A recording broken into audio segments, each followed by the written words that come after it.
रे ललितस्त्वं निद्रा हि सुखं बाळा, रमणीया ते हिन्दोळा। कङ्कणं हि सच्शीलस्य, कुण्डलं च सुश्रवणस्य, नूपुरस्सु सङ्गत्याश्च, एते खलु तेऽलङ्कारा, विद्यन्तां हि सदा बाळा, रमणीया ते हिन्दोळा।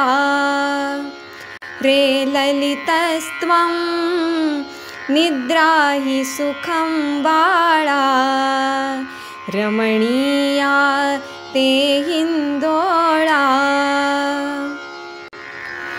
तव पूर्वसत्कृतात् लब्धौ, माता च पिता स्नेहार्द्रौ, नत्वा हि सदा तौ सेव्यौ, कुरु पराक्रमं चरधर्मं, वर्धयस्व कुलमहिमानं।